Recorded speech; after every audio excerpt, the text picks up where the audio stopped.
അസ്സലാമു അലൈക്കും വറഹ്മത്തുള്ളാഹി അൽഹംദുലില്ലാഹി വസ്സലാത്തു വസ്സലാമു അലാ റസൂലില്ലാഹി വഅലാ ആലിഹി വസഹബിഹി അജ്മഈൻ അമ്മാ ബഅദ്. അപ്പോൾ നമ്മൾ സൂറത്ത് നിസാ ആണ്, 4-ാമത്തെ സൂറത്ത്.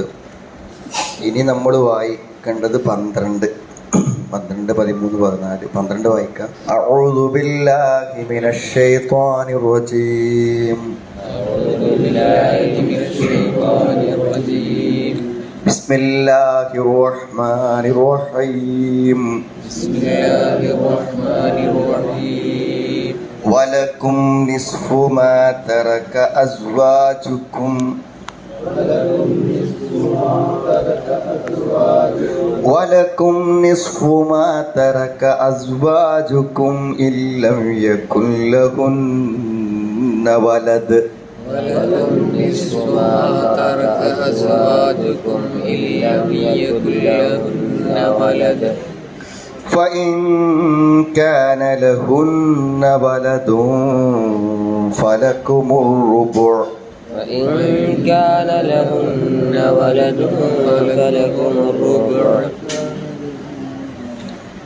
فإن كان لهن ولد فلكم الربع مما ترك فإن كان لهن ولد فلكم الربع مما ترك من بعد وصية يوصين بها أو دين من بعد وصية يوصين بها أو دين ولهن الربع مما تركتم إن لم يكن لكم ولد ولهن الربع مما تركتم إن لم يكن لكم ولد فإن كان لكم ولد فلهن الثمن مما تركتم وإن كان لكم ولد فلهن الثمن مما تركتم من بعد وصية توصون بها أو دين من بعد وصية توصون بها أو دين وإن كان رجل يورث كلالة وإن كان رجل يورث كلالة وإن كان رجل يورث كلالة أو امرأة وله أخ وإن كان رجل يورث كلالة أو امرأة وله أخ أو أخت فلكل واحد منهما السدس أو امرأة وله أخ أو أخت فلكل واحد منهما السدس فإن كانوا أكثر من ذلك فإن كانوا أكثر من ذلك فهم شركاء في الثلث فإن كانوا أكثر من ذلك فهم شركاء في الثلث من بعد وصية يوصى بها أو دين من بعد وصية يوصى بها يوصى بها أو دين غير مضار يوصى بها أو دين غير مضار وصية من الله وصية من الله والله عليم حليم والله عليم حليم تلك حدود الله تلك حدود الله ومن يطع الله ورسوله ومن يطع الله ورسوله يدخله جنات تجري من تحتها الأنهار يدخله جنات تجري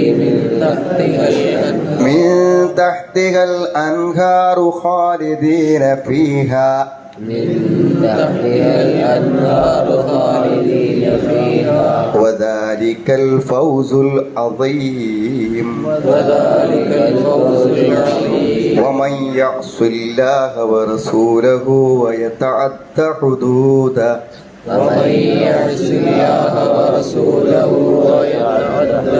ويتعد حدوده يدخله نارا خالدا فيها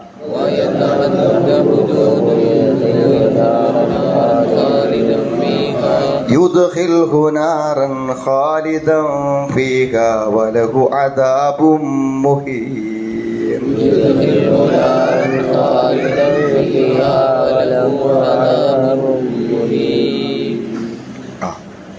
നോക്കൂ, നമ്മൾ അനന്തരാവകാശ നിയമങ്ങളെ കുറിച്ചാണ് പറഞ്ഞുകൊണ്ടിരിക്കുന്നത്. അപ്പോൾ വിശുദ്ധ ഖുർആനിൻ്റെ സവിശേഷത എന്ന് പറയുമ്പോൾ നമ്മൾ അതിൻ്റെ ഓരോ വാക്കുകളും വാചകങ്ങളും പ്രയോഗങ്ങളും ഒക്കെ പരിശോധിക്കുമ്പോൾ നമ്മളെ ശരിക്കും അള്ളാഹു സൃഷ്ടിച്ച ആളുകൾ എന്ന നിലക്ക് മനുഷ്യരുടെ മനസ്സ് ശരിക്കും മനസ്സിലാക്കിക്കൊണ്ട് വളരെ കൃത്യതയോടുകൂടെയും നീതിനിഷ്ഠമായുമാണ് അള്ളാഹുവിൻ്റെ പദപ്രയോഗങ്ങളെന്ന് കാണാൻ പറ്റും. ഒരുപക്ഷെ കഴിഞ്ഞ ക്ലാസ്സിൽ ഞാൻ അത്തരം ഒരു പദപ്രയോഗത്തെ സൂചിപ്പിച്ച് നിങ്ങൾ ഓർമ്മിച്ചു കാണും. ലിദ്ദക്കരി മിത്ലു ഹദ്ദുൽ ഉൻസയൈൻ, പെണ്ണിൻ്റെ രണ്ടിരട്ടിയാണ് പുരുഷന്. അവിടെ പെണ്ണിൻ്റെ സ്വത്താണ് എന്തായത് മാനദണ്ഡമായി പറഞ്ഞത്. ആണിൻ്റെ പകുതി പെണ്ണിനെന്ന് പറയാൻ ഒരു പ്രശ്നമില്ല. പക്ഷെ അള്ളാഹു ഉപയോഗിച്ച പദപ്രയോഗങ്ങൾ അവിടെ പെണ്ണിനെ സ്വത്തിനെ മാനദണ്ഡമാക്കിയാണ് പുരുഷൻ്റെ വിഹിതം പറഞ്ഞത് എന്നുള്ളത് എന്തിനുള്ള തെളിവാണ്? സാധാരണ പുരുഷന്മാരോട് എന്തെങ്കിലും സ്ത്രീകളോട് എന്തെങ്കിലും അനീതി കാണിക്കുന്നു എന്ന വാദത്തെ അടിസ്ഥാനപരമായി ഖണ്ഡിക്കുന്നതാണ് ആ പ്രയോഗം. അതേപോലെ തന്നെ ഇവിടെ ഒരു പ്രയോഗം നമുക്ക് കാണാൻ പറ്റും. നിരന്തരമായി നമ്മൾ ഈ ഓതുമ്പോഴൊക്കെ കാണുന്ന ഒരു കാര്യമാണ് മിൻ ബഅദി വസിയ്യത്തിൻ തൂസൂന ബിഹാ ഔ ദൈൻ. 3 പ്രാവശ്യം ഇപ്പോൾ ഇവിടെ തന്നെ നമ്മൾ എന്ത് ചെയ്തു?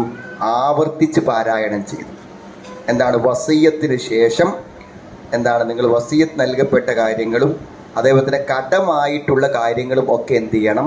നിങ്ങൾ നൽകിയതിന് ശേഷം എന്ന് ആവർത്തിച്ച് പറയുന്നുണ്ട്. അതായത് പൊതുവെ എന്താന്ന് വിചാരിച്ചാൽ അനന്തരാവകാശ സ്വത്ത് വിഹിതം ചെയ്യുന്നവർ അതിൽ നിന്ന് എന്തെടുത്താലും ഞങ്ങൾക്ക് കുറയും എന്നുള്ള മനസ്ഥിതി കൊണ്ട് തന്നെ അവരത് നീതിപൂർവം എന്താണ് കടക്കാർക്ക് നൽകി വസിയ്യത്ത് നിർവഹിക്കുന്ന അവസ്ഥ ഉണ്ടാവാനുള്ള സാധ്യതക്കുറവിനെ പരിഗണിച്ചുകൊണ്ടാണ് വസിയ്യത്ത് കഴിഞ്ഞിട്ടുള്ളൂ, കടം കഴിഞ്ഞിട്ടേ നിങ്ങൾക്ക് ആ സ്വത്തുമ്മ തൊടാൻ പറ്റുള്ളൂ എന്ന് ആവർത്തിച്ചല്ല പറയണത്. അതിൽ വീഴ്ച വരാനുള്ള സാധ്യത എന്താണ് പരിഗണിച്ചുകൊണ്ടാണ്. അപ്പോൾ ഓരോ പദപ്രയോഗങ്ങളിലും നമുക്ക് എന്ത് ചെയ്യാൻ പറ്റും? ആ കൃത്യത ഇവിടെ കാണുന്നു എന്നുള്ളതാണ്. മാത്രമല്ല ഇതൊക്കെ പറഞ്ഞിട്ട് അവസാനം ഇതൊക്കെ പാലിക്കുന്ന ആളുകൾക്ക് എന്ത് ചെയ്യും? സ്വർഗം കിട്ടും. അതേപോലെ തന്നെ അല്ലാത്തവർക്ക് നരകമാണ് എന്നാണ് ഇതിൽ തന്നെ കൊടുക്കുന്ന ഒരു ഹദീസിൽ എന്ത് കാണാൻ പറ്റും? അതായത് 60 കൊല്ലത്തോളം ഒരാൾ എന്താണ് ഈ എല്ലാ കാര്യങ്ങളും പാലിച്ച് ജീവിച്ച് അവസാനം ഈ വസിയ്യത്തിൻ്റെ പ്രശ്നം വന്നപ്പോൾ അതിൽ കൃത്യത കാണിക്കാത്തതിൻ്റെ പേരിൽ അയാൾ എന്ത് ചെയ്തു? നരകാവകാശിയായി എന്ന് ഒരു ഹദീസ് ഇതിൻ്റെ അവസാനത്തിൽ കൊടുത്തതായിട്ട് കാണുന്നു. അപ്പോൾ എന്തുമാത്രം സൂക്ഷ്മത ഇതിലെന്ത് ചെയ്യുന്നു? നമ്മൾ ഒരു പുരുഷൻ അല്ലെങ്കിൽ ഒരു സ്ത്രീ 60 കൊല്ലം അള്ളാഹുവിനെ അനുസരിച്ച് പ്രവർത്തിച്ചു കൊണ്ടിരുന്നു. പിന്നീട് അവന് മരണം ആസന്നമാകുന്നു. അപ്പോൾ അവൻ വസിയ്യത്തിൽ ഉപദ്രവമുണ്ടാക്കുന്നു. അങ്ങനെ അവർക്ക് നരകം സ്ഥാപിതമായി തീരുന്നു എന്ന് ഒരു ഹദീസിൻ്റെ ആശയത്തിലുണ്ട്. അപ്പോൾ എത്രമാത്രം നമ്മുടെ പരലോകത്തെ അപകടപ്പെടുത്തുന്നതാണ് എന്ത് ഈ ഒരു കാര്യങ്ങൾ പാലിക്കാതിരിക്കുന്നത് എന്ന് നമുക്കതിലെന്ത് ചെയ്യും? മനസ്സിലാകും. പിന്നെ എപ്പോഴും സ്ത്രീക്കും പുരുഷനും തുല്യമായിട്ട് ഇരട്ടിയും പകുതിയായിട്ടല്ലേ കൊടുക്കണ? അല്ല. ഇപ്പം നമ്മൾ വായിക്കാൻ പോകുന്ന ആയത്തിൽ നമ്മൾ കാണുന്ന സ്ത്രീക്കും പുരുഷനും ഒരുപോലെ സ്വത്ത് തുല്യമായി വിഹിതം ചെയ്യേണ്ട ഒരു സന്ദർഭം കൂടെ ഇന്ന് ഇതിലെന്ത് ചെയ്യുന്നുണ്ട്? പറയുന്നുണ്ട്. അപ്പം അങ്ങനെ നമ്മൾ വായിച്ചു നോക്കുമ്പോൾ നമുക്കത് മനസ്സിലാവും. നോക്കി നോക്കാം. വലക്കും നിസ്ഫു മാ തറക്ക അസ്വാജുക്കും. നേരത്തെ മാതാപിതാക്കൾ ഉപേക്ഷിച്ചു പോകുന്ന സ്വത്തിൽ മക്കൾക്കുള്ള അനന്തരാവകാശത്തെക്കുറിച്ച് പറയുമ്പോൾ ഇവിടെ ഭാര്യ ഭർത്താക്കന്മാർ പരസ്പരം അനന്തരമെടുക്കുന്നതിൻ്റെ നിയമങ്ങളെക്കുറിച്ചാണ് പറയണത്. വലക്കും നിസ്ഫു മാ തറക്ക അസ്വാജുക്കും. വലക്കും നിങ്ങൾക്കുണ്ട് നിസ്ഫു മാ തറക്ക അസ്വാജുക്കും. അതായത് ഭാര്യ മരിച്ചാൽ ആ ഭാര്യക്ക് സ്വത്തുണ്ട്. അപ്പം ആ ഭാര്യക്ക് മക്കളില്ല. മക്കളുണ്ടെങ്കിൽ ആ സ്ത്രീയുടെ അനന്തരാവകാശികളാണ് ആ മക്കൾ. അപ്പോൾ മക്കളില്ലാതെയാണ് അവർ മരണപ്പെട്ടതെങ്കിൽ എന്താണ്, നിങ്ങൾക്ക് അവരുടെ സ്വത്തിൻ്റെ പകുതി കിട്ടും. ആർക്ക് കിട്ടും? ഭർത്താവിന് സ്വത്തിൻ്റെ പകുതി കിട്ടും. അപ്പോൾ ഭാര്യ മരിച്ചാൽ മക്കളില്ലെങ്കിൽ ഭർത്താവിന് പകുതി കിട്ടും. മക്കളുണ്ടെങ്കിൽ എന്ത് ചെയ്യും? 4/1 കിട്ടും. മക്കളുണ്ടെങ്കിൽ 4/1 കിട്ടും. വലക്കും നിസ്ഫു മാ തറക അസ്വാജുക്കും ഇല്ലം യകുൻ ലഹുന്ന വലദുൻ. അവർക്ക് മക്കളില്ലെങ്കിൽ, നിങ്ങളുടെ ഭാര്യമാർ വിട്ടേച്ചു പോയതിൻ്റെ പകുതി നിങ്ങൾക്കാണ്, അവർക്ക് മക്കളില്ലെങ്കിൽ. അപ്പോൾ ഭാര്യ മരിച്ചു, അപ്പോൾ ആ വ്യക്തിക്ക് സ്വത്തുണ്ട്, ആ സ്വത്തിൻ്റെ അനന്തരാവകാശികളായി മക്കളില്ല. അപ്പോൾ ഭർത്താവിന് എന്ത് കിട്ടും? പകുതി കിട്ടും. യാതൊരു അവ്യക്തതയും ഇല്ലാത്ത വളരെ സ്പഷ്ടമായിട്ടുള്ള പ്രയോഗമാണ്, സംശയങ്ങളൊന്നും അതിലില്ല. അപ്പൊ ഇൻകാന ലഹുന്ന വലതുൻ. അപ്പൊ പിന്നെ ഒരു സംശയം ഉണ്ടല്ലോ അല്ലേ? മക്കളുണ്ടെങ്കിലോ? ആ സ്ത്രീക്ക് മക്കളുണ്ട്. അപ്പോൾ ഫലക്കുമുറുബുഉ മിമ്മാ തറക്ന. അവരുപേക്ഷിച്ച് പോയതിൽ നിന്നും 4/1 കിട്ടും. എന്ന് പറഞ്ഞാൽ 1/4 ഭാഗം, 4/1. സ്വത്തിനെ 4 തിരിച്ചിട്ട് അതിന് ഒരു ഭാഗം എന്ത് ചെയ്യും? അയാൾക്ക് കിട്ടും. മിമ്മാ തറക്ന മിൻ ബഅദി വസിയ്യത്തിൻ യൂസീന ബിഹാ ഔ ദൈൻ. എന്ത്? അവർ ചെയ്യുന്ന വസിയത്തിൻ്റെയോ അല്ലെങ്കിൽ കടത്തിൻ്റെയോ ശേഷമാണ് ഇതെല്ലാം എടുക്കേണ്ടത് എന്നാണ്. ഇപ്പം നമ്മൾ നേരത്തെ പറഞ്ഞു മിമ്മാ തറക്കിന. ആ തറക്ക എന്ന് പറയുന്നത് അവരുടെ അനന്തരാവകാശ സ്വത്തിന് വേണ്ടി ഉപയോഗിച്ച പദമാണ്. അവർ ഉപേക്ഷിച്ചിട്ട് പോയത്. അപ്പം അവർ ഉപേക്ഷിച്ചിട്ട് പോയത് എന്ന് പറയണമെങ്കിൽ ആ സ്വത്തിൽ നിന്ന് കടവും വസിയത്തും നീക്കുമ്പോൾ മാത്രമേ അതെന്താകുന്നുള്ളൂ? അവരുടെ അനന്തരാവകാശ സ്വത്ത് ആകുന്നുള്ളൂ. നമ്മൾ കടം കൊടുക്കുന്നത് കടക്കാരൻ അനന്തരാവകാശമായിട്ടാണോ? അല്ലല്ലോ. ജീവിച്ചിരിക്കുന്ന കാലത്ത് തന്നെ അയാൾക്ക് കൊടുക്കേണ്ട അവകാശമാണ് കടം. വസിയത്ത് എന്ന് പറയുന്നതും അനന്തരാവകാശമല്ല. കാരണം എന്താ? അനന്തരാവകാശിക്ക് വസിയത്തില്ല. എൻ്റെ സ്വത്ത് സ്വാഭാവികമായി കിട്ടുന്ന എൻ്റെ മകൾക്കോ അല്ലെങ്കിൽ എൻ്റെ ഭാര്യക്കോ വേണ്ടി ഒരു വസിയത്ത് പറയാൻ എനിക്ക് പറ്റൂല. ഞാൻ മരിച്ച എൻ്റെ വീട് ഭാര്യയ്ക്ക് കൊടുക്കണം അല്ലെങ്കിൽ മക്കൾക്ക് കൊടുക്കണം എന്നൊന്നും പറയാൻ നമുക്ക് പറ്റൂല. കാരണം നാം മരിക്കുന്നതോടുകൂടെ എന്ത് ചെയ്തു? അതിൻ്റെ അനന്തരാവകാശ സ്വത്തായി. അതിനൊരു നിയമമുണ്ട്. ആ നിയമപ്രകാരം മാത്രമേ അത് വീതിക്കാൻ പറ്റുള്ളൂ. ഇപ്പം വസിയത്തിൽ വാരിസിനില്ല. അപ്പം അത് തിറക്കാന്ന് പറയുമ്പോൾ ഇന്ന് എന്ത് പോകണം? കടവും പോകണം, വസിയത്തും പോകണം. എന്നിട്ടുള്ളത് മാത്രമേ അപ്പം അനന്തരാവകാശ സ്വത്ത് അല്ലാത്തത് അനന്തരമെടുത്താൽ അത് ഹറാമാണ്. ആ സ്വത്തിൽ അത് വന്നാൽ അവർക്ക് നിഷിദ്ധമായതാണ് അവൻ അനന്തരം എടുക്കുന്നത്. അപ്പൊ കടമുണ്ടോ? ആ കടം കണ്ടുപിടിച്ചു കൊടുക്കാൻ നമ്മൾ എന്താണ്? ബാധ്യസ്ഥരാണ്. അതാണ് ആദ്യം ചെയ്യേണ്ട കാര്യം. വൈകിപ്പിക്കാനും പറ്റില്ല. ഇനി വലഹുന്ന റുബുഉ മിമ്മാ തറക്തും. ഇപ്പോൾ ഭാര്യ മരിച്ചാൽ ഭർത്താവിൻ്റെ അവകാശം 2 വീതം. 1 മക്കളില്ലെങ്കിൽ പകുതി, മക്കളുണ്ടെങ്കിൽ 4/1. ഇനി തിരിച്ചു വേണ്ടേ? ഭർത്താവ് മരിച്ചു, എന്ത് ചെയ്തു? ഭാര്യ ഉണ്ട്. അപ്പോൾ എങ്ങനെയാണ് സ്വത്ത്? വലഹുന്ന റുബുഉ മിമ്മാ തറക്തും. നിങ്ങൾ ഉപേക്ഷിച്ചിട്ട് പോയതിൽ നിന്നും 4/1 അവർക്ക് കിട്ടും. ഇല്ലം യകുൻ ലക്കും വലദുൻ. നിങ്ങൾക്ക് മക്കളില്ലെങ്കിൽ. അപ്പം മരണപ്പെട്ട ഭർത്താവിന് മക്കളില്ലെങ്കിൽ ഭാര്യയ്ക്ക് 4/1 കിട്ടും. എന്ന് പറഞ്ഞാൽ മക്കളുള്ള സമയത്ത് ഭാര്യയുടെ സ്വത്ത് മക്കളുള്ള സമയത്ത് ഭാര്യയുടെ സ്വത്തിൽ നിന്നും എത്രയാണോ ഭർത്താവിന് കിട്ടുന്നത് അതേ വിഹിതമാണ് ഇവിടെ എന്തുണ്ടാവുമ്പോ മക്കളില്ലാത്തപ്പോൾ എന്ത് ചെയ്യണത് ഭർത്താവിൻ്റെ സ്വത്തിൽ നിന്ന് ഭാര്യയ്ക്ക് കിട്ടുന്ന 4/1. അപ്പൊ ഇനി അടുത്ത സംശയം, മക്കൾ ഉണ്ടെങ്കിലോ فإن كان لكم ولد فلهن الثمن فإن كان لكم ولد. ഇനി നിങ്ങൾക്ക് മക്കളുണ്ട്, മക്കളുള്ള അപ്പോൾ എന്ത് ചെയ്തു, ഒരാൾ മരിച്ചു, അനന്തരാവകാശികളായിട്ടുള്ളത് ആരൊക്കെയാണ്? ഭാര്യയും മക്കളും. അനന്തരാവകാശികളായിട്ടുള്ളത് ഭാര്യയും മക്കളും. അപ്പോൾ ഭാര്യയും മക്കളും അനന്തരാവകാശികളായിട്ട് വന്നാൽ ഭാര്യയ്ക്ക് കിട്ടുന്നത് എത്രയാണ്? ഫലഹുന്ന സുമുൻ, 8/1 കിട്ടും. മക്കളുള്ള ഒരാളുടെ ഭാര്യയ്ക്ക് 8/1 കിട്ടും. മക്കളില്ലെങ്കിൽ 4/1 കിട്ടും. ഭാര്യൻ്റെ സ്വത്താണെങ്കിൽ മക്കളില്ലെങ്കിൽ ഭർത്താവിന് പകുതി കിട്ടും, അതല്ലെങ്കിൽ എന്ത് ചെയ്യും? 4/1 കിട്ടും. മിമ്മ തറക്തും, നിങ്ങൾ ഉപേക്ഷിച്ചു പോയതിൽ. അവിടെയും പറഞ്ഞു മിംബഅദി വസിയ്യത്തിൻ തൂസൂന ബിഹാ ഔ ദൈൻ. എന്താണ്? വസിയ്യത്തിന് ശേഷം നിങ്ങൾ ചെയ്യുന്ന വസിയ്യത്തിൻ്റെയോ അതല്ലെങ്കിൽ കടത്തിൻ്റെയോ ശേഷമാണ് ഇതെല്ലാം നൽകേണ്ടത് എന്നാണ്. അപ്പോൾ അത് ക്ലിയറാണ്. ഭാര്യ മരിച്ചാൽ ഭാര്യയ്ക്ക് മക്കളില്ലെങ്കിൽ പകുതി, മക്കൾ ഉണ്ടെങ്കിൽ 4/1. ഭർത്താവ് മരിച്ചാൽ ഭാര്യയ്ക്ക് ആ ഭർത്താവിന് മക്കളില്ലെങ്കിൽ എന്താണ്? 4/1, അല്ലെങ്കിൽ എന്താണ്? 8/1. അങ്ങനെയാണ് ലഭിക്കുക എന്നാ പറയുന്നത്. ഇനി വഇൻ കാന റജുലുൻ യൂറസു കലാലതൻ.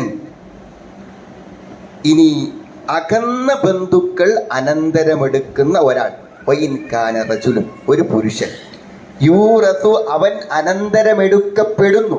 അയാൾ മരിച്ചു, അയാളെ സ്വത്ത് മറ്റുള്ളവർ അനന്തരമെടുക്കുകയാണ്. അത് കലാലത്തായിട്ടാണ്. കലാലത്ത് എന്ന് പറഞ്ഞാൽ നേർക്കുനേരെ അനന്തരമെടുക്കേണ്ട ബന്ധുക്കളില്ലാതിരിക്കുക. നേർക്കുനേരെ അനന്തരമെടുക്കേണ്ട ബന്ധുക്കൾ എന്ന് പറഞ്ഞാൽ ആരാണ്? ഒന്നില്ലെങ്കിൽ മക്കൾ, അല്ലെങ്കിൽ മാതാപിതാക്കൾ, അല്ലേ? ഇപ്പോൾ ഒരാൾ മരിച്ചു, അയാൾക്ക് വാപ്പുണ്ട്, മുഴുവൻ സ്വത്തും എന്ത് ചെയ്യുക? മക്കളില്ലെങ്കിൽ വാപ്പക്ക് പോകും, മുഴുവൻ സ്വത്തും വാപ്പക്ക് പോകും. ഒരാൾക്ക് മക്കളുണ്ട്, ആൺമക്കളുണ്ടെങ്കിൽ എന്ത് ചെയ്യും? ആ സ്വത്തുക്കൾ മുഴുവൻ മക്കൾക്കേ പോവുള്ളൂ, വേറെ ആർക്കും പോവില്ല. മക്കളുണ്ടെങ്കിലും വാപ്പക്ക് ഉണ്ടാവും, മക്കളുണ്ടെങ്കിൽ വാപ്പക്ക് ഉണ്ടാവും. അതിൻ്റെ വിഹിതമല്ലേ ഈ പറഞ്ഞത്? മക്കളുള്ള സമയത്ത് വാപ്പക്കുള്ള വിഹിതമാണ് ഈ പറഞ്ഞത്. വാപ്പ പറഞ്ഞ ഭർത്താവല്ലേ. ഒരു നേരെ പറയുമ്പോൾ നമ്മളെന്താ അല്ലാത്ത നിലക്ക് പറയുമ്പോൾ അങ്ങനെ പറയാം, നേരത്തെ പറയുമ്പോൾ അങ്ങനെ പറയാം. അപ്പൊ യൂറസ് കലാലത്ത് എന്ന് പറഞ്ഞാൽ അകന്ന് അവിടെ പറഞ്ഞതെന്ന് വെച്ചാൽ നേർക്ക് നേരെ ആ വ്യക്തിയുടെ മക്കളോ മാതാപിതാക്കളോ ആയിട്ട് ആരുമില്ല. പിന്നെ ഉള്ളതാരാണ്? ഉമ്മയുടെ ബന്ധുക്കളും സഹോദരിമാരും. ഉമ്മയുടെ ബന്ധുക്കളും സഹോദരിമാരോ സഹോദരന്മാരൊക്കെ ആയിട്ടുള്ളവർ അനന്തരമെടുക്കുന്നതിനെയാണ് എന്ത് പറയാം? കലാലത്ത് എന്ന് പറയാം. അപ്പം നേർക്കുനേരെ അനന്തരാവകാശം കിട്ടുന്നവർ ഇല്ലാത്ത അവസ്ഥയിൽ. അവിമ്പ്രത്തിൽ ഒരു പെണ്ണിനെ അനന്തരമെടുക്കുമ്പോഴും അങ്ങനെ വരാം. അവർക്ക് നേർക്ക് നേരെ മക്കളോ മാതാപിതാക്കളോ ഇങ്ങനെ ഭർത്താവോ ഒന്നും ഇല്ലാത്ത അവസ്ഥയിൽ. വലഹു അഹുൻ, ഈ അകന്ന ബന്ധുക്കൾ മാത്രമുള്ള ഈ വ്യക്തിക്ക് സഹോദരന്മാരുമുണ്ട്, അല്ലെങ്കിൽ സഹോദരന്മാരുണ്ട്, അല്ലെങ്കിൽ സഹോദരിമാരുണ്ട്. ഒരാണല്ലോ അനന്തരാവകാശികളായിട്ട് വരിക, അവരാണ് അനന്തരാവകാശികളായിട്ട് വരിക. എന്ന് നമ്മൾ മനസ്സിലാക്കേണ്ടത്, നേർക്ക് നേരെയുള്ള സഹോദരന്മാരാണെങ്കിൽ, ഇപ്പം ഞാൻ മരിച്ചു, എനിക്ക് മക്കളൊന്നുമില്ല, മാതാപിതാക്കളും ഇല്ല എന്ന് വിചാരിച്ചോളി, എനിക്കുള്ളതാരാണ്? ജ്യേഷ്ഠന്മാരും അനുജന്മാരും സഹോദരിമാരുമാണെങ്കിൽ അവർ മിസ്ലു ഹാദുൽ ഉൻസൈനിയാണ്. എങ്ങനെ എടുക്കുക? മക്കൾ എടുക്കണ പോലെ തന്നെ എന്ത് ചെയ്യും? ആണിന് ഇരട്ടിയും പെണ്ണിൻ്റെ ഇരട്ടി ആണിനായിട്ട് എടുക്കും. അത് അസബക്കാരാണ്. അസബക്കാർ പറഞ്ഞാൽ നേർക്ക് നേരെ അനന്തരാവകാശം ലഭിക്കുന്ന ആളുകളാണ്. ഇവിടെ നേർക്ക് നേരെ അനന്തരാവകാശം ലഭിക്കാത്ത ആളുകളാണ് ഉമ്മയുടെ ബന്ധുക്കളായിട്ട് വരുന്ന ആളുകൾ. അങ്ങനെ വരികയാണെങ്കിൽ വലഹു അഹുൻ ഔ ഉഖ്തുൻ, അങ്ങനത്തെ സഹോദരന്മാരുണ്ടെങ്കിൽ ഫലികുല്ലി വാഹിദിൻ മിൻഹുമ സുദുസ്, അവരിൽ ഓരോരുത്തർക്കും എന്ത് കിട്ടും? 6/1 ഉണ്ടായിരിക്കും. അവരിൽ 2 ഓരോരുത്തർക്കും 6/1 ഈ മൊത്തം സ്വത്തിൻ്റെ 6/1 2 പേർക്കും എന്ത് ചെയ്യും? ലഭിക്കും. ഇനി വൈൻ കാനു അക്തറ മിൻ ദാലിക്, ഇനി അതിലധികം ആളുകൾ ഉണ്ടെങ്കിലോ ഫഹും ശുറക്കാഉ ഫിസ്സുലുസ്. ഈ മൂന്നിലൊന്നിൽ അവരില്ല. ഇനി അതിലേറെ ആൾക്കാരുണ്ടെങ്കിൽ, ഇപ്പോൾ രണ്ടാളാണെങ്കിൽ എന്ത് ചെയ്യും? രണ്ടാൾക്കും ആറിലൊന്ന് വീതം കൊടുക്കും. എന്നാൽ അതിലധികം ആളുകളുണ്ടെങ്കിൽ മൊത്തം മൂന്നിലൊന്ന് കൊണ്ട് അവരെല്ലാവരും എന്ത് ചെയ്യണം? എടുക്കണം. പിന്നെ തുലുസ് മിംബാദി വസിയ്യത്തിൻ യൂസാ ബിഹാ ഔ ദൈൻ. അവിടെയും പറഞ്ഞു എന്ത്? വസിയ്യത്തിന് ശേഷവും അതേപോലെ തന്നെ കടത്തിന് ശേഷവുമാണ് അങ്ങനെ ചെയ്യേണ്ടത് എന്നാണ്. അപ്പോൾ ഇവിടെ ഈ സഹോദരി സഹോദരൻ എന്ന് പറയുമ്പോൾ അസബക്കാരല്ല എന്ന് തന്നെയാണ് പണ്ഡിതന്മാരെല്ലാവരും അസബക്കാരാകുമ്പോൾ അവിടെ അനന്തരം ഇങ്ങനെയല്ല. അസബക്കാരാകുമ്പോൾ എന്ത് ചെയ്യും? അവർ നേർക്ക് നേരെ എന്ത് ചെയ്യും? അനന്തരം എടുക്കും. അസബക്കാരല്ലാതെ വരുന്ന നേർക്ക് നേരെ അനന്തരം എടുക്കാത്ത ആളുകൾ ആവുമ്പോഴാണ് ഇങ്ങനെ വരുന്നത് എന്നാണ്. വീണ്ടും പറയുന്നു ഗൈറ മുലാറിൻ. ഗൈറ മുലാർ എന്ന് പറഞ്ഞാൽ അന്യോന്യം ഒരു ഉപദ്രവവും ഉണ്ടാക്കാത്ത വിധം. ഏതെങ്കിലും തരത്തിലുള്ള ബുദ്ധിമുട്ടുകൾ എന്ത് ചെയ്യാൻ പറ്റൂല, ഇതിലുണ്ടാകാൻ പറ്റൂല. ആർക്ക്? ഈ നിലക്ക് അനന്തര സ്വത്തിൽ നിന്ന് കടമായിട്ടോ വസിയത്തായിട്ടോ ഒക്കെ നമ്മൾ നൽകുന്ന സ്വത്തിൽ എന്ത് ചെയ്യണം? ഒരു നിരക്കുള്ള ബുദ്ധിമുട്ടും വരുത്താൻ പാടില്ല എന്നാണ്. അപ്പം ഇതിങ്ങനെ പറയാൻ കാരണം എന്താ വെച്ചാൽ, ഈ അകന്ന ബന്ധുക്കൾ അനന്തരം എടുക്കുമ്പോൾ, അടുത്ത ബന്ധുക്കളാകുമ്പോൾ ഇയാൾക്ക് കടവും വസിയത്തും ഒക്കെ ഉണ്ടെങ്കിൽ അതൊക്കെ നിർവഹിച്ചില്ലെങ്കിൽ ഈ ആൾ കബറിൽ ശിക്ഷിക്കപ്പെടും, വാപ്പടങ്ങാറാവും ഉമ്മടങ്ങാറാവും എന്നൊക്കെയുള്ള ബോധമുള്ളതുകൊണ്ട് എന്തെങ്കിലും ഒരു ബന്ധം വാപ്പാടുമായിട്ടുള്ള ആൾക്കാരൊന്നും എന്തില്ല, ഓര് കൊടുക്കാനുള്ള കടത്തിൻ്റെ പൈസ ഒന്നും അനന്തര സ്വത്തായിട്ട് എടുക്കൂല. എന്നാൽ ഈ നേർക്ക് നേരെ ബന്ധുക്കൾ ഇല്ലാത്ത ആൾക്കാരാകുമ്പോൾ അവരെന്ത് ചെയ്യും? അവർ ചിലപ്പോൾ എന്ത് ചെയ്യും? ഇതൊന്നും നോക്കാതെ ഈ സ്വത്തുക്കളൊക്കെ എടുക്കുന്ന അവസ്ഥ വരും. അതുകൊണ്ടാണ് കുറച്ചും കൂടെ എന്തായത്, അത് പ്രത്യേകമായി കൊണ്ട് എന്താണ് എടുത്തു പറയാനുള്ള കാരണം അതാവുന്നു എന്നാണ്. അപ്പം അതുകൊണ്ടാണ് ഗൈറ മുലാർ, ഒരു ഉപദ്രവം അവർക്ക് പരസ്പരം ഒരു ഉപദ്രവം ഉണ്ടാകാത്ത രൂപത്തിലായിരിക്കണം ഈ അനന്തരാവകാശങ്ങളുടെ വിഹിതം വെപ്പ് എന്നാണ്. വസിയ്യതം മിനല്ലാഹ്, ഇത് അള്ളാഹുവിൻ്റെ അടുക്കൽ നിന്നുള്ള അതിശക്തമായ, ഒരിക്കലും ലംഘിക്കാൻ പറ്റാത്ത അതിശക്തമായിട്ടുള്ള ഒരു ഉപദേശമാകുന്നു ഇത്. വല്ലാഹു അലീം, അള്ളാഹു അലീമുൻ ഹലീം, അള്ളാഹു സർവജ്ഞനും സഹനശീല ഹലീമാണ് അള്ളാഹു. നമ്മളെത്ത് എന്തെങ്കിലുമൊക്കെ വീഴ്ചകൾ വന്നിട്ടുണ്ടെങ്കിൽ തന്നെ നമ്മളത് തിരുത്തോന്നൊക്കെ പടച്ചവൻ എന്ത് ചെയ്യും? നോക്കും. അതൊക്കെ തിരുത്താതെടുക്കുമ്പോഴാണ് അള്ളാഹു എന്ത് ചെയ്യണത്? ശിക്ഷാ നടപടികളുമായിട്ട് വരുന്നത്. മനുഷ്യൻ ചെയ്യുന്ന തെറ്റുകൾക്കെല്ലാം അള്ളാഹു ഉടനടി നടപടി സ്വീകരിക്കുകയാണെങ്കിൽ എന്തുണ്ടാവില്ല? ഈ ഭൂമുഖത്ത് തന്നെ ആരും ഉണ്ടാവാൻ എന്തില്ല? സാധ്യതയില്ല എന്നാണ് പറഞ്ഞത്. അത്ര അപ്പം അള്ളാഹു വളരെയധികം വിട്ടുവീഴ്ച ചെയ്യും. ഹലീം എന്നുള്ളത് അള്ളാഹുവിൻ്റെ ഏറ്റവും പ്രധാനപ്പെട്ട ഒരു വിശേഷണമാണ്. അള്ളാഹു എന്താണ്?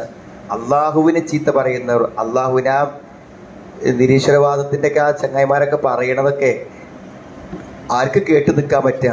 അലീം എന്ന് പറയുമ്പോൾ അള്ളൊക്കെ അറിഞ്ഞാലും അള്ളാഹു നടപടികൾ എടുക്കുന്നിടത്ത് എന്തുണ്ട്? നമുക്ക് സാവകാശവും ഒക്കെ തന്നുകൊണ്ടാണ് ചെയ്യുന്നത് എന്നുള്ളതാണ് പറയുന്നത്. പിന്നെ നമ്മളിപ്പോൾ ഇതിൽ പറയുന്ന ഒരു കാര്യം തന്നെ, ഞാൻ നേരത്തെ തുടക്കത്തിൽ നമ്മളിതിൻ്റെ ആമുഖത്തിൽ പറഞ്ഞു. അതായത് നേരത്തെ പറഞ്ഞല്ലോ, 60 കൊല്ലത്തോളം എന്താണ് അമലുകളൊക്കെ ചെയ്ത ഒരാൾ എന്താണ് അവസാനം ഈ വസിയ്യത്തിൻ്റെ കാര്യത്തിലൊരു വീഴ്ച വരുത്തിയാൽ അവരതുകൊണ്ട് മാത്രം നരകാവകാശികളായി തീരുന്നതാണ്. അപ്പോൾ ഈ സ്വത്തുക്കൾ കൈകാര്യം ചെയ്യുന്നിടത്ത് നമ്മൾ നല്ല സൂക്ഷ്മത പാലിക്കണം.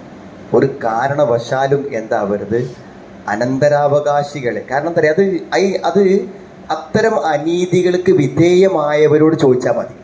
പോലെ മനസ്സൊന്നും ഒരിക്കലും അത് പോവില്ല.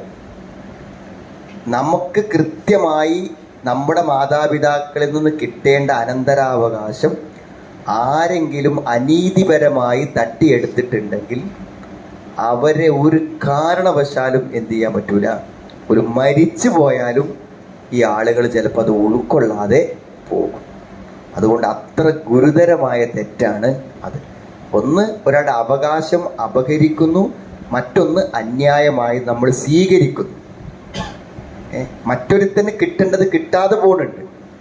നമുക്ക് അർഹതപ്പെടാത്ത ഒന്ന് നമ്മുടെ കയ്യിൽ വരികയും ചെയ്യുന്നു. അതുകൊണ്ട് വളരെ സൂക്ഷ്മത പാലിക്കേണ്ട ഒരു കാര്യമായിട്ടാണ് അതിനെ കാണുന്നത്. അതുകൊണ്ടാണ് വീണ്ടും ഓർമ്മപ്പെടുത്തുന്നത്, തിൽക ഹുദൂദുല്ലാഹ്, അത് അള്ളാഹു നിശ്ചയിച്ചിട്ടുള്ള നിയമാതിർത്തികളാകുന്നു. അള്ളാഹു നിശ്ചയിച്ചിട്ടുള്ള നിയമാതിർത്തികളാകുന്നു.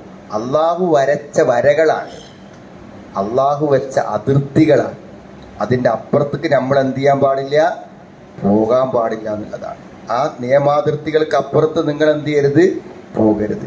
തിൽക്ക ഹുദൂദുള്ള, അതായത് തിൽക്ക തഫാസീൽ അല്ലത്തി ദക്കറഹ ഫിൽ മവാരീസ്.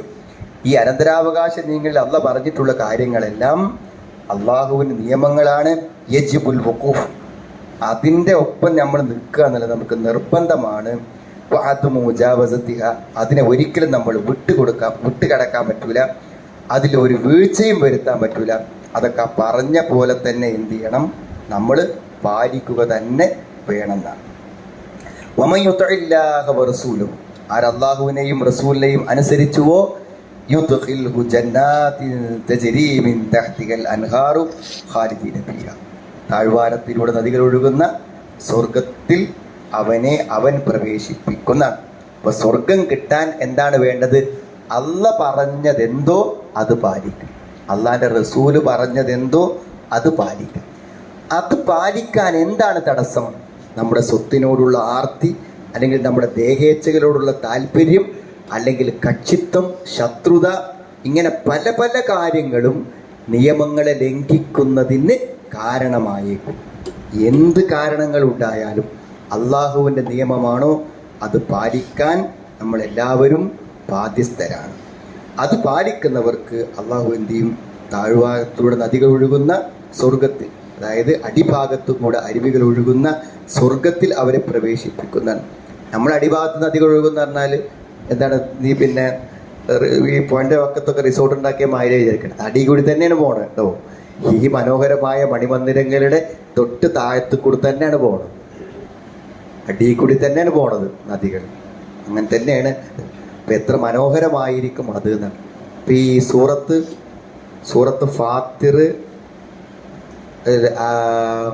ഫാത്തിറിൽ അല്ലാഹു പറഞ്ഞു, അൽഹംദുലില്ലാഹില്ലദി അദ്ഹബ അന്നൽ ഹസൻ, ഞങ്ങളിൽ നിന്ന് എല്ലാ ദുഃഖങ്ങളെയും വിഷമങ്ങളെയും നീക്കി തന്നവന്.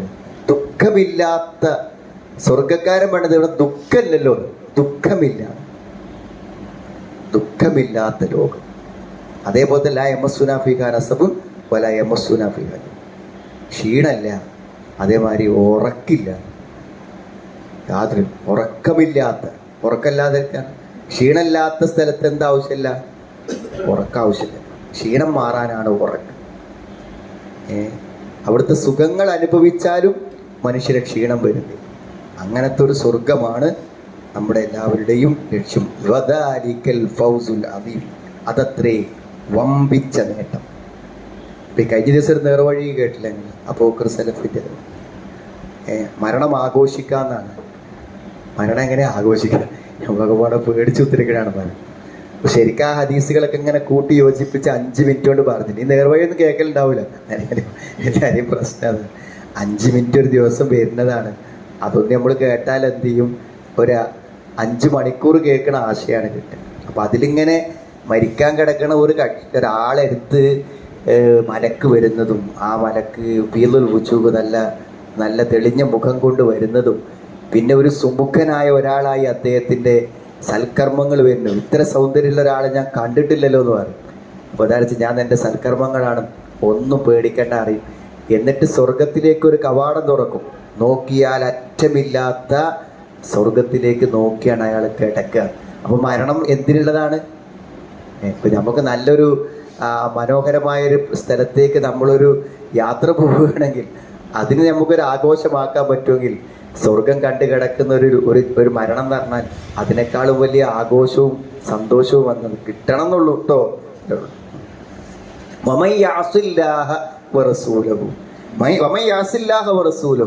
ആരല്ലാഹുവിനോടും റസൂലിനോടും എന്താണ് അനുസരണക്കേട് ചെയ്തുവോ, അവന്റെ അതിർവരമ്പുകളെ വിട്ടുകടക്കുകയും ചെയ്തുവോ, അവൻ നരകത്തിൽ പ്രവേശിക്കും, അവനത് ശാശ്വതനായിരിക്കും. വലഹു അദാബും മുഹീൻ, അവന് നിന്ദ്യമായ ശിക്ഷയുണ്ടായി, അപമാനകരമായ ശിക്ഷ ഉണ്ടായിരിക്കുന്നതാണ്. ഈ നേരത്തെ പറഞ്ഞത് തന്നെ മതി.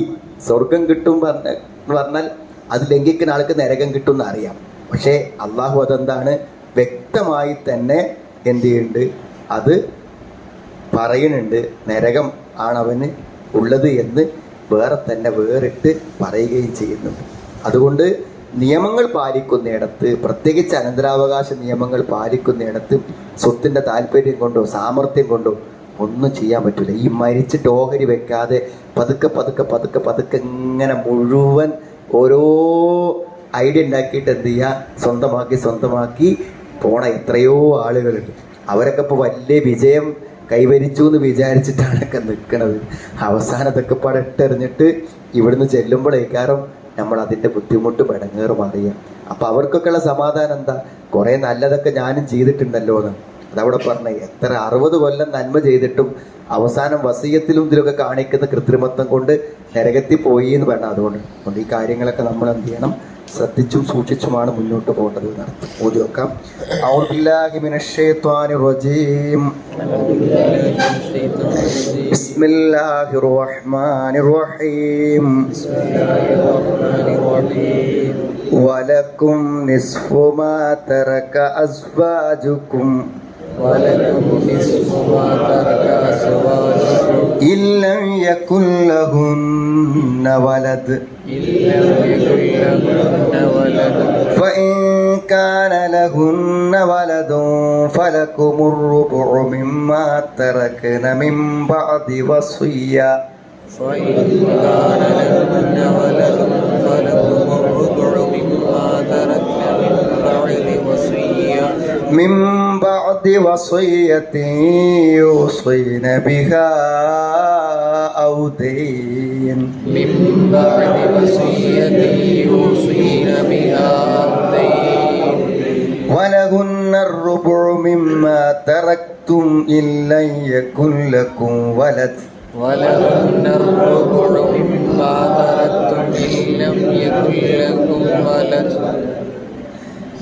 فإن كان لكم ولد فلهن الثمن مما تركتم فإن كان لكم ولد فلهن الثمن مما تركتم من بعد وصية توصون بها أو دين من بعد وصية توصون بها أو دين وإن كان رجل يورث كلالة أو امرأة وله أخ وإن كان رجل يورث كلالة أو امرأة وله أخ أو أخت فلكل واحد منهما السدس وله أخ أو أخت فلكل واحد منهما السدس فإن كانوا أكثر من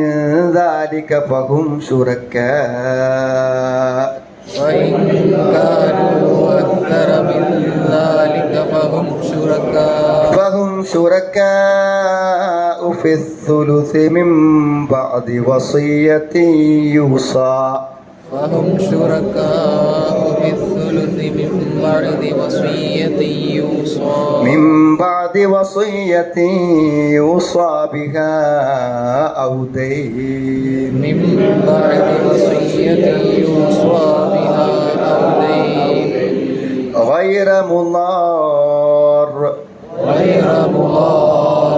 وصية من الله وصية من الله والله عليم حليم والله عليم حليم تلك حدود الله تلك حدود الله ومن يطع الله ورسوله يدخله جنات تجري ومن يطع الله ورسوله يدخله جنات تجري من تحتها الأنهار خالدين فيها يدخله جنات تجري من تحتها الأنهار خالدين فيها وذلك الفوز العظيم وذلك الفوز العظيم ومن يعص الله ورسوله ويتعد حدوده ومن يعص الله ورسوله ويتعد حدوده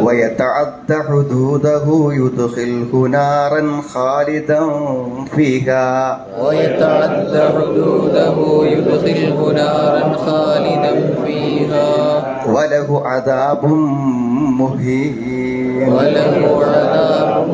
مهين.